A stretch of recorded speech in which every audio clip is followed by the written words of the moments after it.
Chapter 1, Resources of India. So class 10th students, this is the first chapter in your textbook of social science, Resources of India, and in this chapter we'll deal with the important natural resources which are present on the earth like soil, water, forest and wildlife. All these are considered as the natural resources of India. तो यहाँ सबसे पहली बात ये है कि अगर हमें इस चैप्टर को समझना है तो हमें ये जानना होगा कि रिसोर्सेज होते क्या हैं. So resources are those aspects which facilitate the satisfaction of the human wants or help to resolve the problems. इसका मतलब होता है कि हर उस चीज़ को हम रिसोर्स कह सकते हैं जो मानव की ज़रूरतों को पूरा करती है, चाहे वो प्राकृतिक चीज़ हो या फिर मानव के द्वारा निर्मित की गई कोई चीज़ हो. हर उस चीज़ को हम रिसोर्स कह सकते हैं. So resources are all those things which facilitate the satisfaction of the human wants and help to solve all the problems which the human being want to deal with. Okay, in other words, anything which fulfills the human wants or more or less it helps in solving the problems are called the resources. For example, water is a resource. एक उदाहरण ले सकते हैं हम कि अगर हम जल की बात करें तो water, human beings they use water for drinking, for irrigation, for cleaning, for cooking. There are lot many things in which the water is used by the human beings.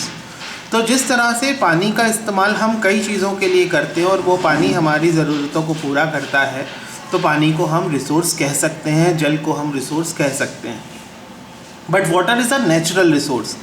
Water को ह्यूमन बीइंग्स ने नहीं बनाया, water को मानव ने नहीं बनाया, ये प्राकृतिक रूप से हमें मिला है, तो इसलिए इसको हम नेचुरल रिसोर्स कहते हैं. Okay, resources make the human life simple and happy. अब समझने वाली बात यह है कि जो रिसोर्सेज हैं इनकी इम्पोर्टेंस क्या है. What is the importance? So importance is कि ये जो रिसोर्सेज होती हैं ये हमारी लाइफ को सिंपल भी बनाती हैं और हमें खुश भी करती हैं. It makes, resources makes us happy. हमें खुश रहने में ये मदद करते हैं. Primitive man was completely dependent on nature. अगर हम पुराने मानवों की बात करें तो वो सब पूरी तरह से प्रकृति के ऊपर निर्भर करते थे क्योंकि वो अपने पास से कुछ बनाना नहीं जानते थे. लेकिन धीरे धीरे the people used, the human beings, they used their intelligence and they converted many natural resources into the valuable resources. उन्होंने अपनी ज़रूरत के हिसाब से कई प्राकृतिक संसाधनों को अपने हिसाब से उन्होंने कन्वर्ट किया और फिर they started using those things. ठीक है. Today those countries which are having more resources are considered as developed and prosperous. Resources have importance in our daily life as their availability indicates development. आज जितने भी देश developed कहलाते हैं, जितने भी देश आज विकसित कहलाते हैं, वो अपने देश में उपलब्ध रिसोर्सेज की वजह से ही विकसित कहलाते हैं. फॉर एग्ज़ाम्पल अगर हम देखें जापान की, अगर हम बात करें तो जापान में नेचुरल रिसोर्सेज ज़्यादा नहीं हैं, प्राकृतिक रिसोर्सेज वहाँ ज़्यादा नहीं हैं, लेकिन वहाँ मानव संसाधन ज़्यादा हैं. तो मानव संसाधनों की वजह से आज जापान काफ़ी ज़्यादा डेवलप्ड है, काफ़ी ज़्यादा विकसित है. We must understand that every element of the nature is a resource when it helps to fulfill the human needs. मतलब इसका सीधा सा है कि हर वो चीज़ जो हमारे आसपास मौजूद है, अगर वो हमारी ज़रूरतों को पूरा करती है तो वो रिसोर्स कहलाएगी. जैसे फॉर एग्ज़ाम्पल एक स्कूल तब तक एक स्कूल नहीं कहलाता जब वो बच्चों को शिक्षा नहीं देता है. हमारे स्कूल में यूज़ होने वाले ब्लैक बोर्ड्स, हमारे स्कूल में यूज़ होने वाले स्मार्ट बोर्ड्स, हमारे स्कूल में यूज़ होने वाला फर्नीचर तब तक हमारे लिए रिसोर्स नहीं कहलाएगा जब तक बच्चे उसको यूज़ नहीं करेंगे. तो हर वो चीज़ जो किसी की ज़रूरत को पूरा करती है वो रिसोर्स कहलाती है. Man can convert any substance or material into resources. To fulfil his needs man can make the natural elements useful and valuable by his intelligence. आखिर वो क्या चीज़ है जिससे मानव प्रकृति के द्वारा दी गई चीज़ों को बदलकर अपने लिए ज़्यादा उपयोगी बनाता है? वो चीज़ है इंटेलिजेंस. मानव के जो इंटेलिजेंस है, मानव का जो स्किल है, जो टेक्निकल नॉलेज है, वो प्राकृतिक चीज़ों को बदलकर और ज़्यादा वैल्यूएबल चीज़ों में बदल देता है. With the process of natural elements become resources. In short we can say that Natural elements becomes resources when man modifies them to be more useful and valuable to fulfill the needs with the help of the intelligence, skill and technical knowledge.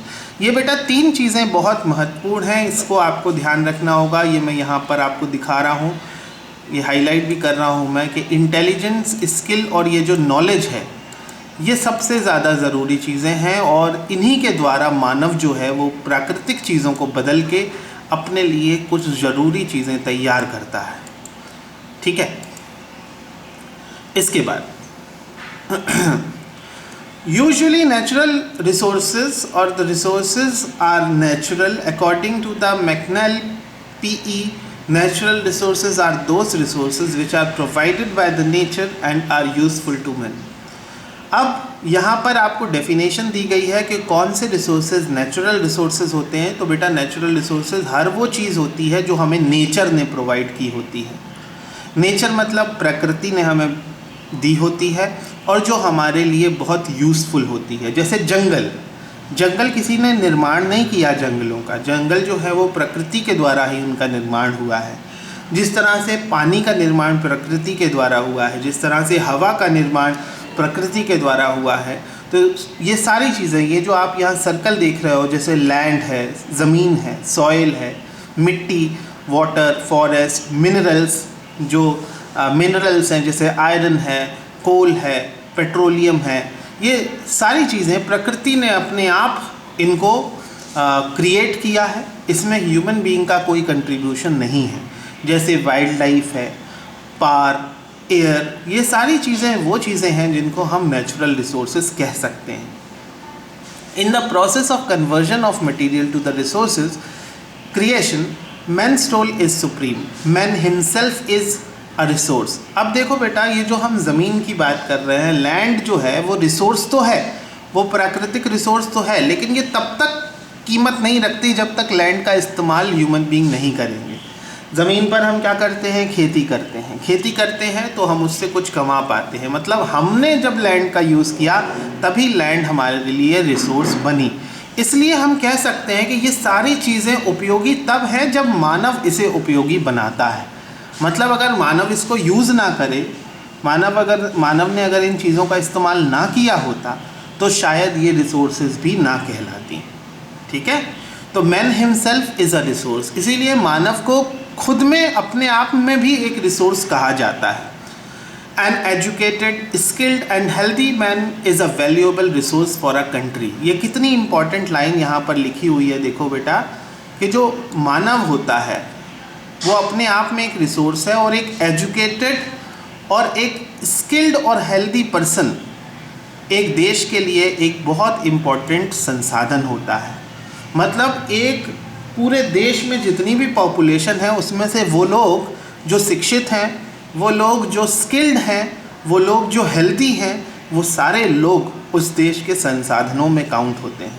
जब लोग healthy होंगे तब वो देश के लिए contribute कर पाएंगे। जब लोगों के अंदर हुनर होगा, स्किल्ड होंगे, तब वो देश के इनकम में कुछ योगदान कर पाएंगे। जब लोग शिक्षित होंगे तभी वो देश की इनकम को इंक्रीज़ कर पाएंगे। तो इस तरह से हम ये कह सकते हैं कि जो ह्यूमन बीइंग्स हैं, they are also considered as the resource for the country when they are educated, skilled and healthy. तो यहाँ हमने ये तो समझ लिया कि रिसोर्सेज होती क्या है और इनका क्या इम्पोर्टेंस है। फिर से एक बार मैं आपको रिसोर्सेज का मीनिंग बता रहा हूँ। रिसोर्सेज का मतलब होता है संसाधन। रिसोर्सेज हर उस चीज़ को कहा जा सकता है जो हमारी ज़रूरतों को पूरा करती हैं। अब वो चीज़ें प्राकृतिक भी हो सकती हैं और वो चीज़ें मानव के द्वारा निर्मित की हुई भी हो सकती हैं। जैसे फॉर एग्जांपल अगर हमने कहा कार की अगर हमने बात करी तो कार में हम एक जगह से दूसरी जगह बैठकर जा सकते हैं, लेकिन कार जो है वो प्रकृति ने नहीं बनाई है, कार को मानव ने बनाया है, लेकिन प्राकृतिक चीज़ों का इस्तेमाल करके बनाया है, इसलिए वो ह्यूमन मेड रिसोर्स कहलाएगी। लेकिन अगर हम वाटर की बात करते हैं,